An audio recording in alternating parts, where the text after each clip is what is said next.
I'm your host, Kaylee, and this is Rebel Wellness.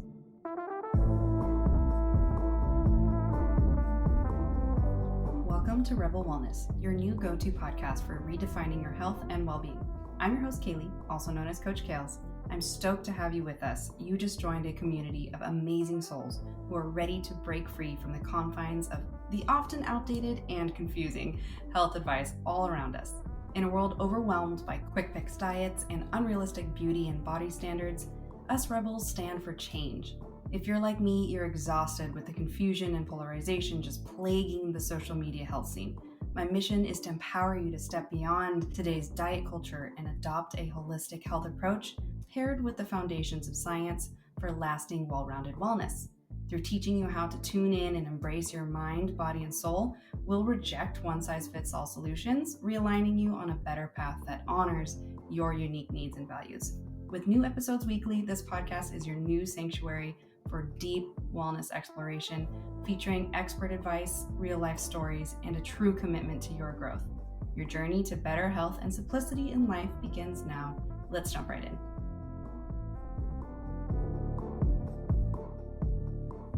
Hello. Welcome back to part 2 of our Mylks and Milks with a Y conversation, all about what do I think and what have I deduced about the variety of milks available for us consumers as it pertains to not only our health and nutrition, but the overall big picture of the environment and ethics and all that kind of stuff.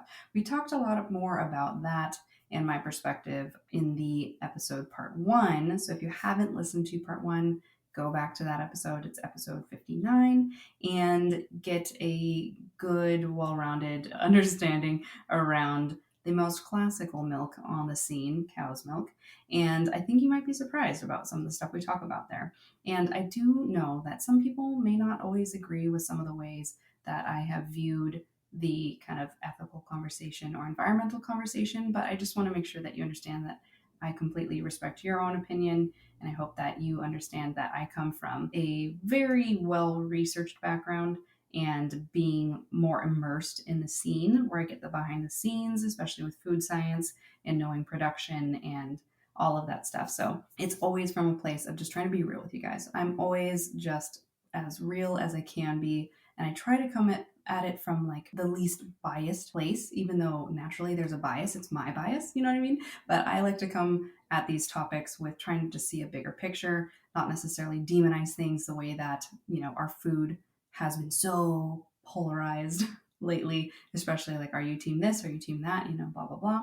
So I totally respect if you are on a team, but I hope that you know that I come from a place where I'm kind of outside of the teams, just trying to kind of coach around and give you some thoughts to think about and some facts, so that you can kind of develop your own opinion.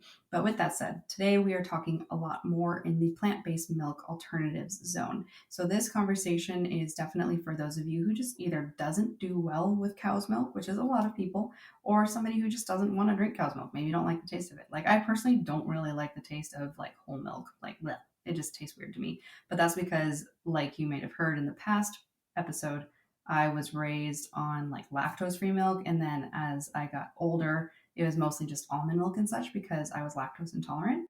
And we didn't really, none of my doctors taught me much about what that meant. They didn't tell me that it just means that I lack lactase, the enzyme to break down lactose that is in milk. And so all milk wasn't necessarily off the table for me. It was just things that contained high levels of lactose, and or I needed to take the lactase enzyme, you know what I mean? And so that might be you. You might be somebody who didn't know that like dairy is actually very nourishing and it can be very health promotive for you and your goals, but it also could not be. And so that's where this conversation comes in with mixing in plant-based milks, because I do actually dominantly drink certain milk alternatives. You'll hear in the episode soon which one is my favorite and my preferred. Well, there's actually a couple, but I'm going to talk about as many of the major players on the scene that you'll see at most grocery stores, things that we mostly drink, like soy, almond, coconut, oat, etc. So if there's a specialty milk that I don't touch on that you're curious about, I'd love for you to throw me a DM on @RebelWellnessPodcast on Instagram if you have some more questions or things like that. But ultimately, kind of like I mentioned in the previous episode, a lot of them are in the same family. They're nut based, they're grain based, they're kind of in those camps. So a lot of them have very similar nutritional profiles, we'll say. So stay tuned all the way through this episode if you want to get a really good, well rounded understanding of some of the most popular milks. Maybe you'll test out some different ones for yourself after this conversation. Maybe you'll completely stop drinking other ones. You might be surprised at some of the estrogenic content of certain milks that we will talk about today in the plant-based milk scene. But if you are not already, I want to invite you to come join our community on Instagram, like I said, at Rebel Wellness Podcast, or at Kaylee Loren. That is my flagship coaching page. Or join our wellness newsletter. It's one time a month. No crazy spamming on coachkales.com. I'd love for you to come join our email list there. Stay tuned all the way to the end of this episode as well if you would like to find out some of my freebies. I have some great stuff on my website that you can go check out and download. Free resources from me, no script rings attached besides, you sending me your name. But without further ado, and all of the housekeeping done, let's get into this episode.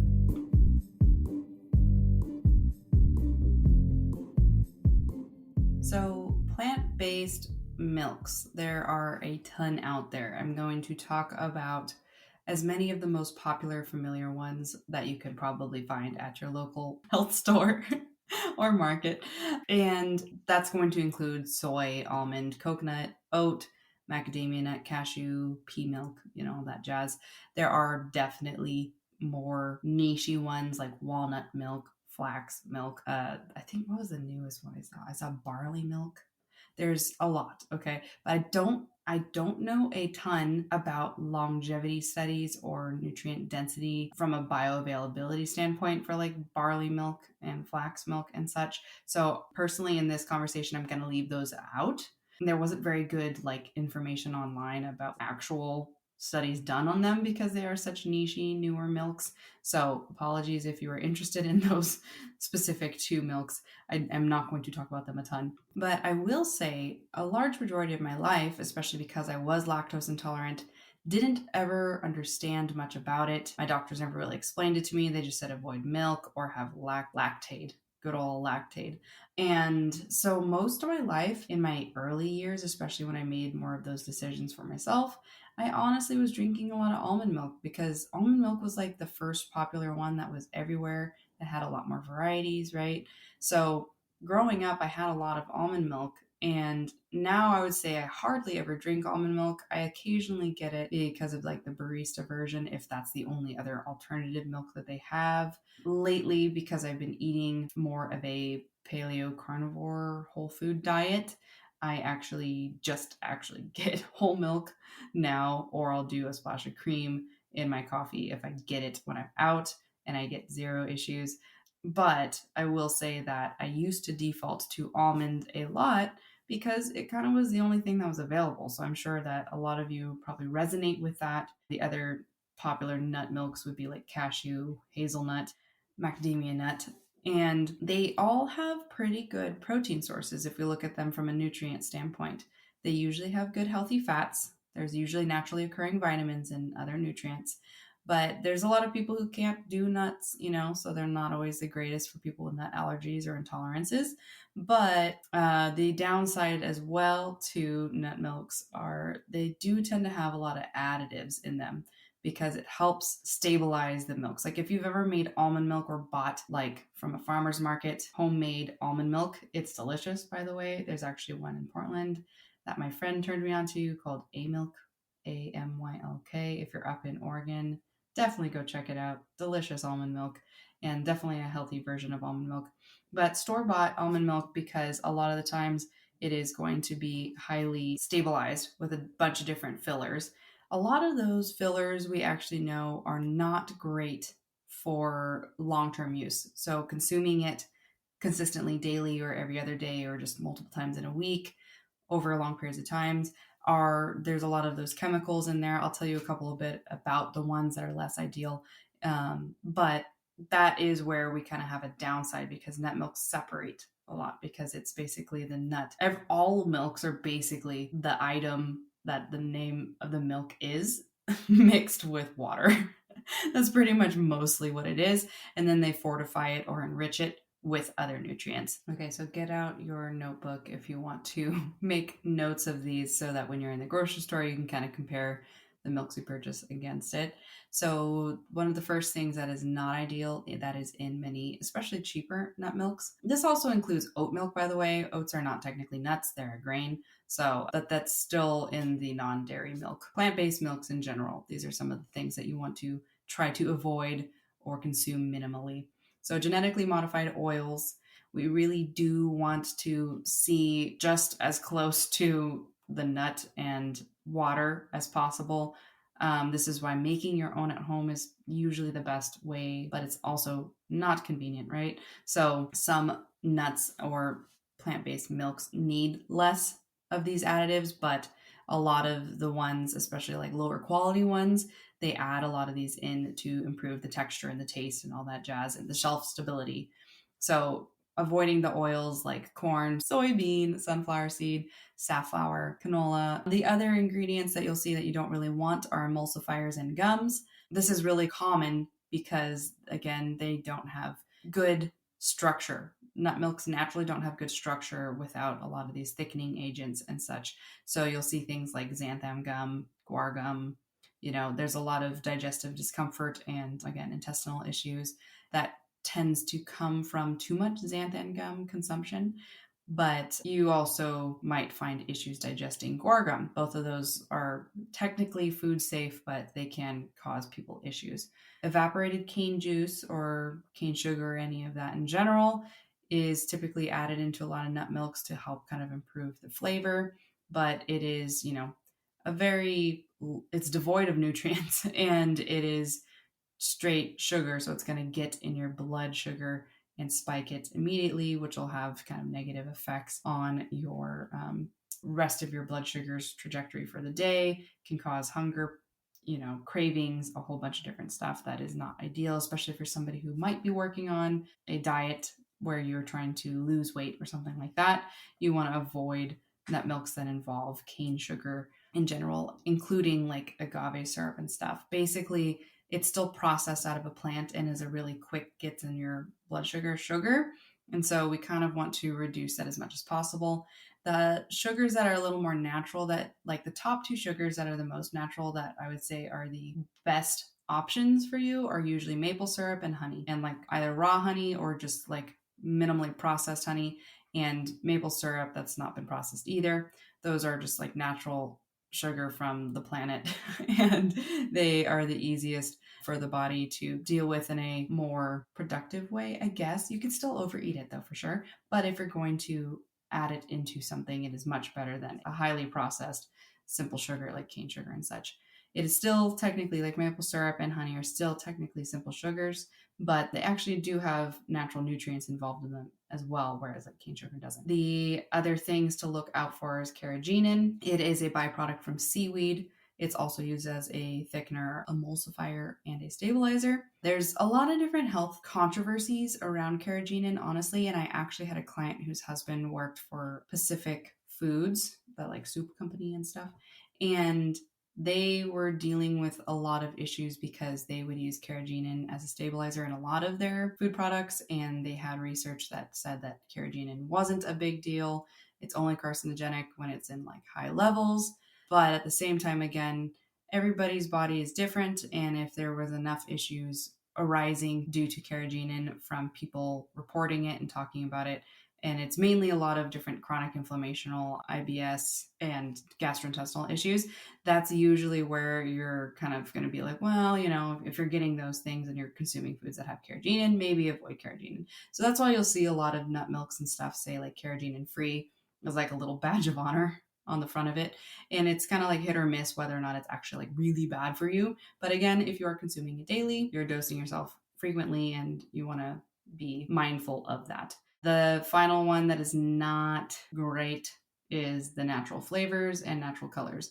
Anytime you see natural flavors and natural colors, that is not, it's really misleading. And it is probably one of the biggest like steer clear things that I read on labels. We're going to do a whole episode on labels coming in this season, so stay tuned for that. But for what it's worth right now, natural flavors and natural colors are basically indicate of artificial sweeteners and sometimes MSG. And basically, they're always used to just kind of enhance the taste or the look.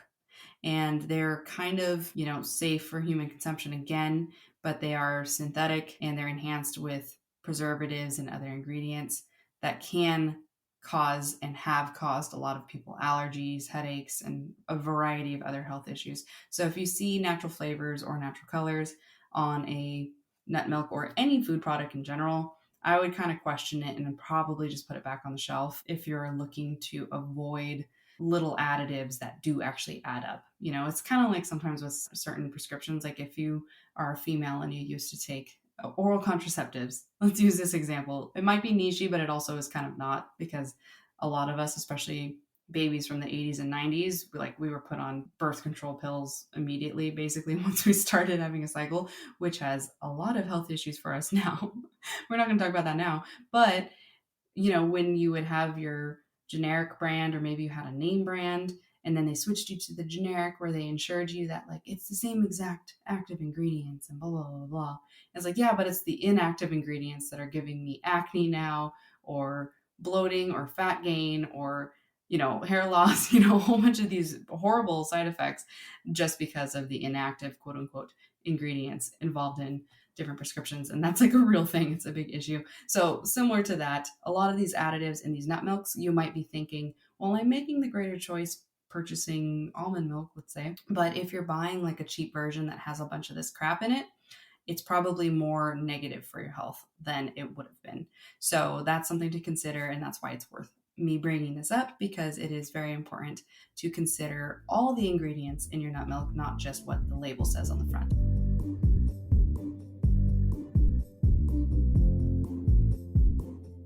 Okay, so soy milk, that is, another one that wasn't is very popular alternative. A lot of people like the taste of it a lot better.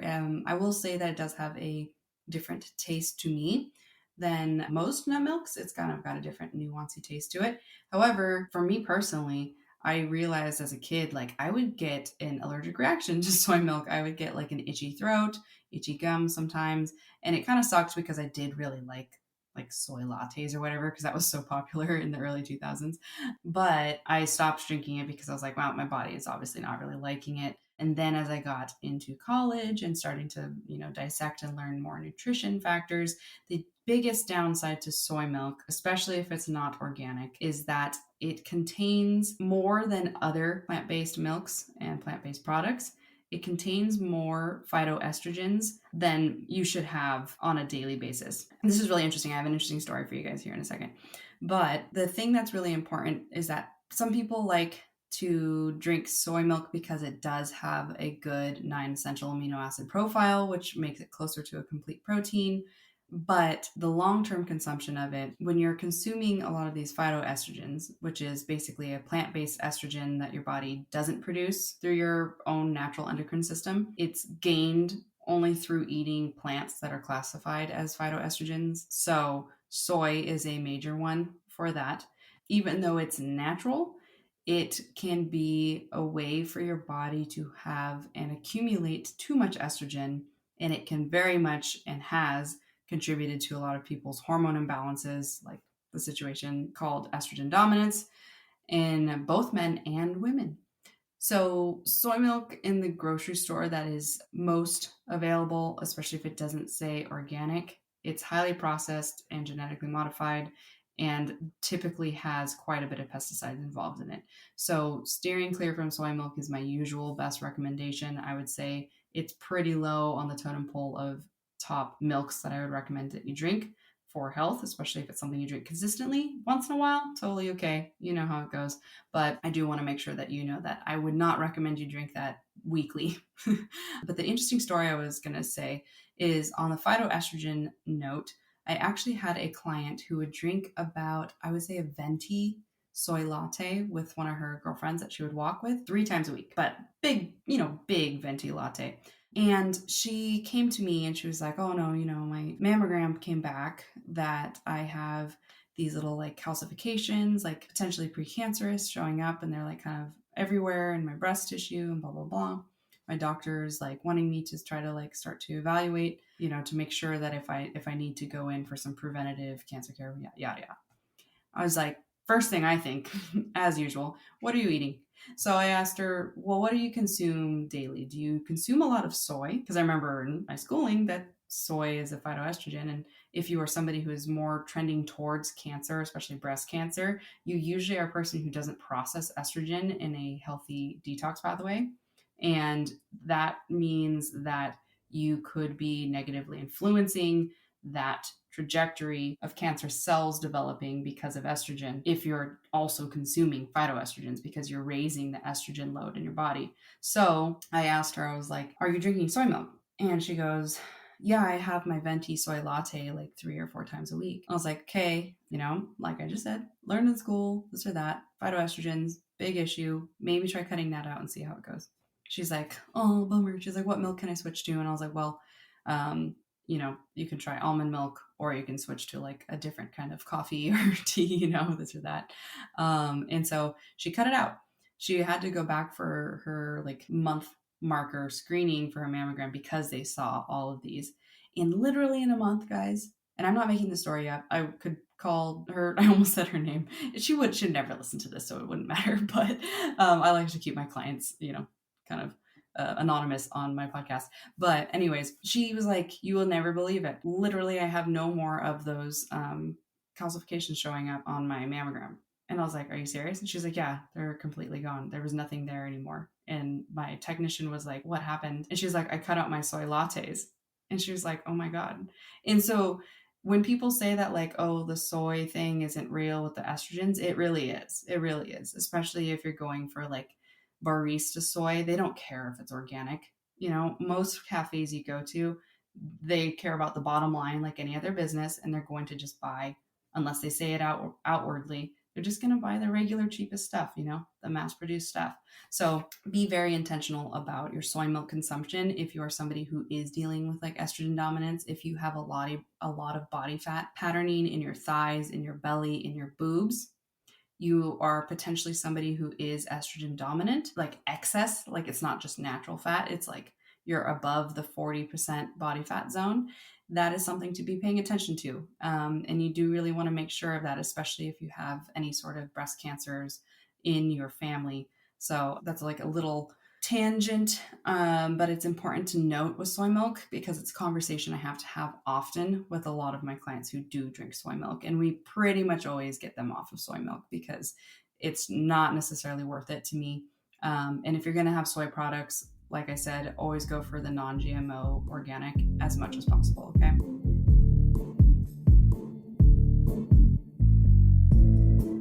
So let's also talk real quick. Rice milk, it's pretty devoid of nutrients as well. It's pretty watery. It doesn't taste very good. It is good for those who are sensitive to like dairy and nuts, but it's not, because it's still a grain if you're somebody who's sensitive to grains. And so I would say it's pretty low in protein. It's kind of higher in carbs, which can influence your blood sugar negatively. And so I wouldn't really recommend rice milk much at all. Pea protein milk, yet another one. Pea protein is kind of in the category of big mass produced crops that are in our agriculture. It's between like pea and soy are some of our biggest crops that are like multi-used for different things. You'll find pea protein in a lot of stuff, like even in other nut milks as a protein enrichment, because a lot of times processing a lot of the nut milk in general takes a ton of the nutrients out. So they'll put nutrients back in to help balance out the nutrition label better. And a lot of times they use pea protein as the plant-based source of where they're bringing protein back into the milk. So that's important to note. So it is higher protein, which is a little closer to things like the dairy milk and the soy milk, but there is a major downside to pea protein that technically peas are legumes. And if you have any sort of gut dysfunctions or sensitivities, they can definitely disrupt your system in general. Pea protein has a lot of anti-nutrients, so it has lectins and phytates. And what those do is they bind to the intestines and they make nutrients inactive in the body by inhibiting absorption, which is not great. We don't want things to be not absorbed. And there's a lot of things, like there's people who have, maybe you've heard of SIBO, small intestine bacterial overgrowth. They are people who should really avoid lectins, especially because they are irritable to the body. If you're somebody who has a completely normal bowel system every day and you eat different things, like even rice has lectins in it, you're probably fine. But for many people, high consumption of really processed pea protein is irritable to their gut, and it can contribute to like leaky gut syndrome and a variety of digestive distress or even immune distress. I actually myself, every time I drink pea protein, for a while there I was trying to consume a combination of not just whey, I was trying to have plant-based proteins, and I was drinking the Ripple shakes, and I had several of the Ripple like shelf stable ones in my car for after workouts. And 3 times, guys, because I was trying to make like a point that it wasn't the pea protein, but it absolutely was. 3 times I drank it after a workout, and not like an intense workout where I was just going to barf anyways, just like a normal workout. And I barfed every time, or no, I barfed 2 of the times, and I got super crazy nauseous the 3rd time. And I was like, that's it, not doing pea protein anymore. And on top of that, one of my friends was drinking pea protein, the Ripple shakes, every morning because she was trying to test out this morning protein protocol. And she broke out in the weirdest immune reaction. She had crazy itchy skin. Her skin was bruising. She was itching so much. And it was like the weirdest immune system response. And I was like, I know you don't want to hear this, but I think it's the pea protein.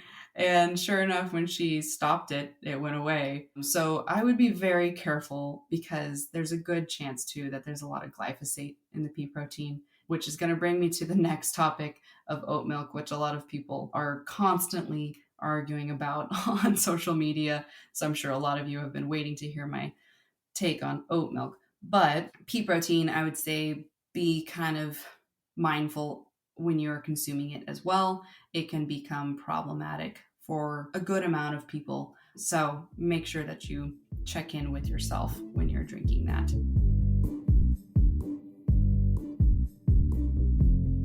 Okay, oat milk. Let's jump into this girly. So, I know it kind of hit the scene several years ago. I remember when it was just finally starting to get carried by cafes in Portland, Oregon, which means it's legit. It's like coffee town. But anyways, it has a really creamy texture. It's a very subtle taste, so it's very similar to cow's milk in a lot of dishes or coffee or whatnot. It does contain a good amount of essential nutrients like your fiber, which helps your gut health usually, fiber on its own, not necessarily just the oat milk. And it doesn't have to be all the time fortified with a lot of stuff. The downside though, guys, I never recommend oat milk to majority of my clients, because especially a lot of my clients come to me because they want to work on their health. And so I don't recommend oat milk for them, because not that you can't have good health and consume oat milk at the same time. It's just that how much you have to work to counter the way that oat milk influences your body physically is an issue, because oat milk essentially is starch. It's ground up oats that's been heavily processed, and then they add in amylase, which amylase is what helps break down carbohydrates. And so it makes the milk a little bit sweeter and easier to kind of mouth, and it also helps it not separate as much. So basically, though, it turns the really thick oats into the carbohydrates from those oats into simple sugars. And so the grams of carbohydrates involved in a cup of oat milk for like the standard Oatly brand is outrageous, in my opinion.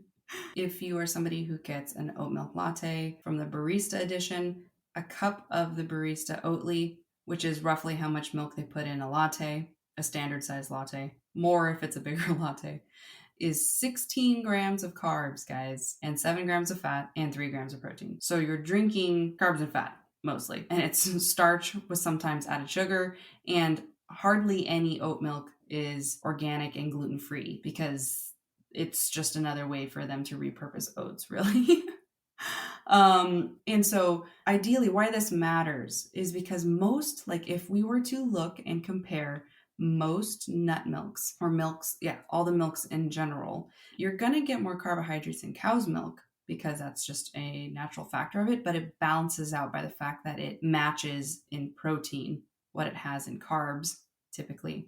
But all other nut milks are ranging from 0 carbs all the way up to maximum 7 grams of carbs for a cup. So 16 grams, or a standard oat milk cup of not the barista edition is 14 grams, so it's only 2 grams less, is a significant amount of carbs. What that would reflect to as far as like a carb source for comparison is roughly 8 Ritz crackers. So you're either drinking a cup of oat milk or eating 8 Ritz crackers. That's the comparison.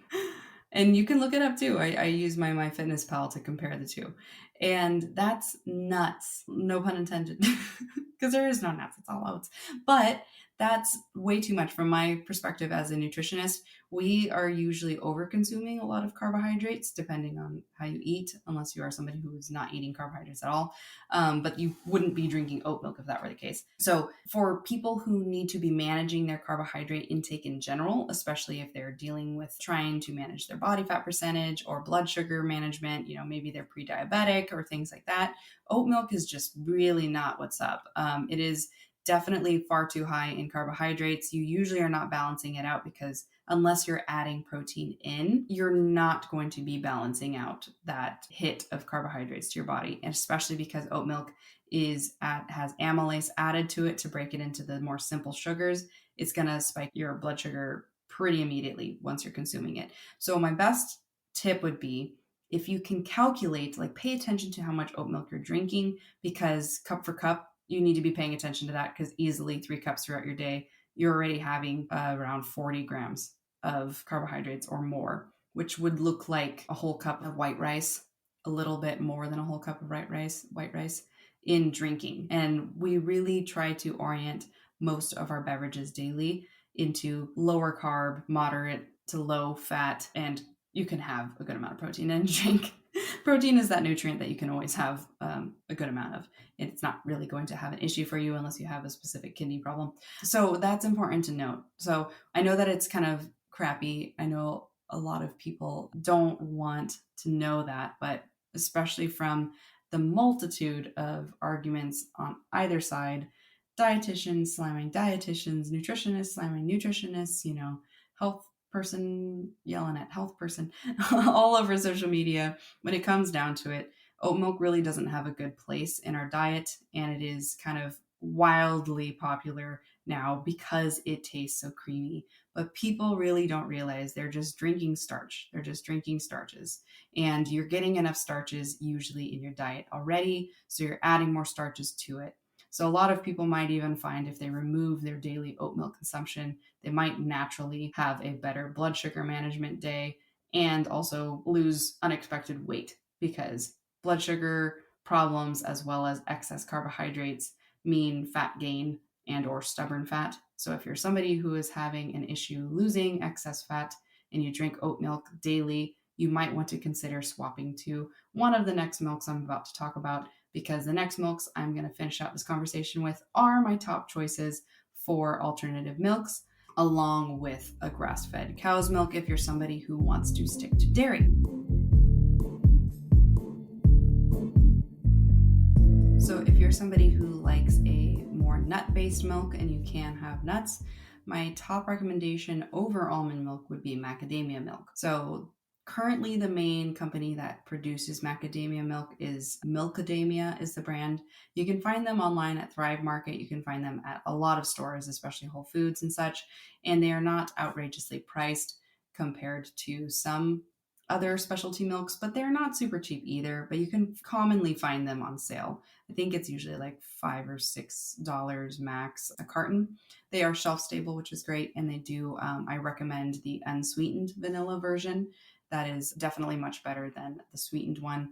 It is fortified, so it does have some nutrients kind of added back in. That is kind of common, especially because macadamia nuts themselves are actually mostly a full fat source. They don't carry a ton of other nutrients in them. That's why they are a very keto friendly nut. Funny enough, not all nuts are keto friendly, but macadamia nuts are, and they go rancid really fast because they are so high in fats. So it makes a really creamy milk. So if you're somebody who's looking for something like, if you're trying to like again switch off of oat milk or something, macadamia milk is great because it's fattier, not insanely. It's about, for 1 cup, it's about 3.5 grams of fat. And, first, it's important to note that you need fat in your day. You do need to consume enough fat and from good sources. So at least you're getting good quality nut fat. And it is roughly only about 40 calories for a cup as well, which is really great. So it is not a good source of extra nutrients. I mean, hence why they fortify it again. But if you're looking for a vessel or something to cream up your coffee or something like that, and you want to stick towards like a nut milk that's lower calorie, I definitely would go for macadamia milk. And now for my top choice out of all of the plant based milks, I have to choose coconut milk. So, coconut is not your standard nut, so it's not really categorized under a nut milk, but it kind of is because it also has nut in its name. But coconut milk is the most simple to make that you can make at home. I actually used to make my own homemade coconut milk when I was living by myself up in Portland, and apparently had more time on my hands because it is pretty tedious. But literally, you take the flesh of the coconut and blend it with the water from the coconut. So it's literally as like pure and natural as it gets, and it stays creamy like that on its own. So yes, it is a little higher in fats because coconut oil also comes from the flesh of the coconut. So some people are like, oh, but it's kind of high in saturated fat. It has 3.5 grams per cup, and it's a natural saturated fat. It's not a man-made one. And or if you are somebody who doesn't really eat a diet high in saturated fats in general, you still can have up to 25 grams of saturated fat in your daily diet for most healthy adults. So you technically can even go up to 30, or if you're following like a paleo or carnivore diet, you can definitely exceed the recommended daily amounts of saturated fat and not have the issues. There's a big debate that's constantly going on, but especially from the research and the authorities that I have found to be true, and even especially watching the blood markers change for my clients who follow diets like the ketogenic diet or the carnivore diet, there seems to be a component where if you exceed recommendations of saturated fat and you're consuming carbs of any type, they could be natural or processed, that seems to be a combination that is not ideal. But if you're somebody who doesn't have any carbs at all, or basically only like some vegetables or some fruits, you actually have improvements in your body's cholesterol and LDL, HDL, all that jazz when you are still consuming like a ridiculous amount of saturated fat. It's very interesting. And that is where nutrition is super fun to me, because it doesn't go with the generic thinking. But it's also important to note that do not exceed 25 to 30 grams of saturated fat a day if you are somebody who does eat normal carbs, standard American diet, or something like that. If you're somebody who is eating keto or eating carnivore, you absolutely can, because that's part of your calories for the day, and your body will typically not have any negative effects from it. It's very fascinating. You can definitely dive into that more if you look up the research, but it's also one of those things that is just highly debated. But from my experience personally, sharing with you, I have literally seen the blood markers improve when clients ate nothing but cheese and steak and fibrous vegetables, mostly greens and leafy greens, and nuts and coconut oil, and heavy cream. And I know it was confusing to you because I'm sure that like all we've ever heard is that's fattening food and it's bad for you and it's going to clog your arteries. But the little guy in the middle that actually is the way that it changes is if you're eating carbs, it seems to be. So that's very interesting little tangent there. But with that said, similarly, you can look into tribes in Brazil. They dominantly live off of animals in the wild, bananas, plantains, and coconuts, and all coconut products. So they eat a very high saturated fat diet, but because they are devoid of processed carbs and, tubers and grains, because it's not readily available to them, they actually don't have heart disease issues. So we can't say that it's because of the coconut oil or any of that stuff and the saturated fat in it, because their lifestyle is consuming a massive amount of that, including animal proteins and fats, and they don't have those health issues. So we have to kind of have a bigger scope and zoom out and look at it and be like, okay, it's not one size fits all. So that's what I really hate, and I constantly want to debunk for you guys on this podcast, is how much of this stuff is more like in a gray area. It's not black or white. So, but yes, going back to it, coconut milk is easy to digest. It's well tolerated for a lot of people, even people that are on like autoimmune paleo style diets and things like that. And it can definitely provide you with a lot of good healthy fats that are necessary for healthy brain, healthy hormones, blood sugar balance, healthy thyroid, etc. And it doesn't typically have a ton of natural nutrients if it's not blended with natural coconut water. So I would say you really do still want to go towards the organic. You also want to read and make sure it doesn't have a lot of additives and fillers and binders. Some of them do still, especially if they're shelf stable. So I would look for the ones that kind of stay under 6 ingredients or so, and that's usually a good place to go. Or make it yourself. I mean, honestly, like I used young coconuts, like Thai coconuts, when I would make it, and I could just use 2 of them or just one big one. And oh my gosh, that is the best tasting plant-based milk I've ever had. But I love like the taste of like natural coconut. So to me, that might be something that's like maybe a barrier of entry for some coconut milk people. But if you don't mind the taste of it or you can get used to it, I would definitely say coconut milk is one of the top options alongside macadamia nut milk and grass-fed cows, sheep's, or goat's milk if you're going to go for best nutrients and least processing and least fillers, etc. All right, guys, I hope that wasn't disappointing to you. I hope that was a little bit eye-opening, and I always encourage you guys to like research a little bit deeper on your own, and especially as you're drinking your own milk throughout the day, like choose which ones work the best for you, that feel the best for you, you know? I'm not really going to be mad about it or anything like that.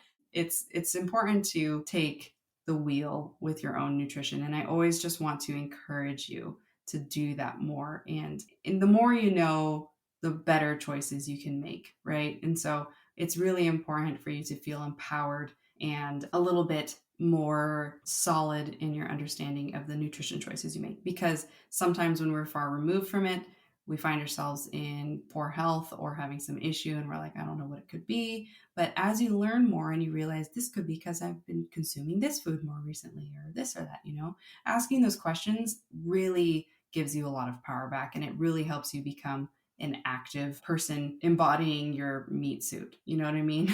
And that's important, at least to me. So I hope it is to you. But with that said, I hope you enjoyed this episode. Definitely shoot me any questions you have. I know there were certain milks I didn't really touch on in this episode, cashew milk and such like that. So feel free to ask me questions or just let me know that this episode was helpful for you.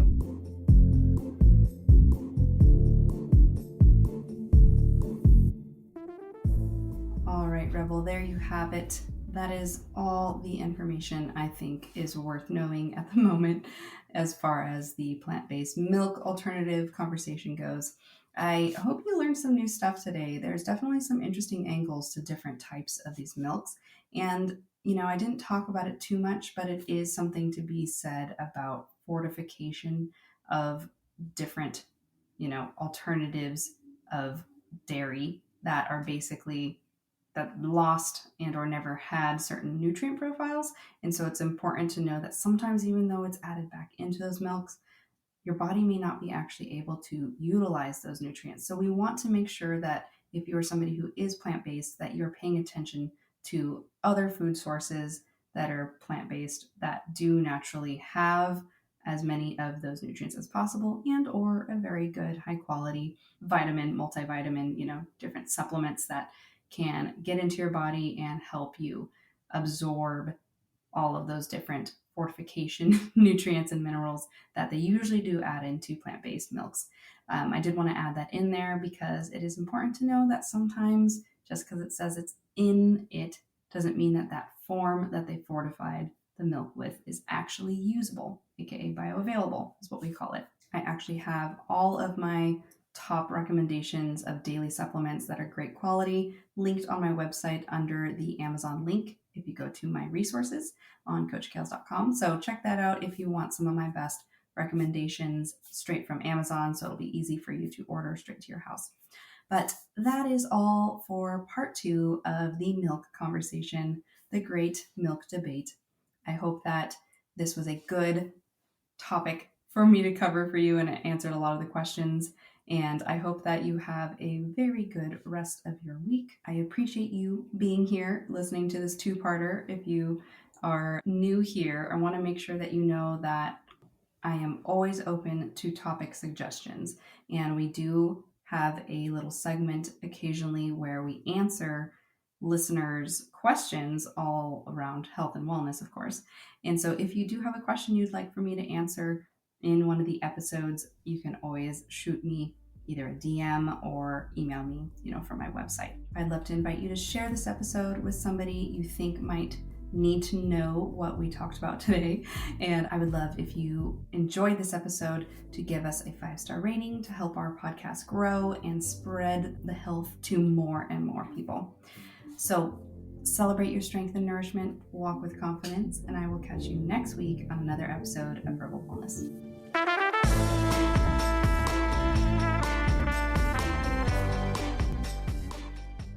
Hey Rebel, I just want to say a huge thank you for tuning in and sharing this space with us. Before we sign off, I've got some exciting ways for you to stay connected and to take your wellness journey even further with me. First up, if you haven't already, make sure to swing by coachkales.com and sign up for our newsletter. It's your go-to source for the latest episodes, exclusive content, and a whole lot more wellness goodness delivered straight to your inbox. Check out the show notes for those high-quality tips on nutrition, fitness, and just overall well-being. Follow us on Instagram at Rebel Wellness Podcast and my flagship page at Kaylee Loren. We're all about building a community where we can share, inspire, and grow together. So I would love to see you there. Now, if you're looking to reset and realign after a vacation, a hectic work season, or just because you feel like it's time for a healthful cleanse, I've got something super special for you and it's 100% free. Head over to stan.store/kales and download my free realignment detox guide. You can also find it at coachkale.com in the freebies section. I'm sharing my unique holistic approach to help you cut back inflammation, improve your skin, and even shed some excess weight with this guide. So trust me, you're going to love it. Go download it for free now. But last but not certainly least, if you've got a burning health question you'd like answered on the show, or if you're curious about my one-on-one remote coaching or group courses, don't hesitate to visit my website and reach out to me there, or hello@kayleeloren.com is my best email for contacting me. I am here to support you on your journey to wellness, so do not feel afraid to reach out. All right, Rebel, catch you on the next episode.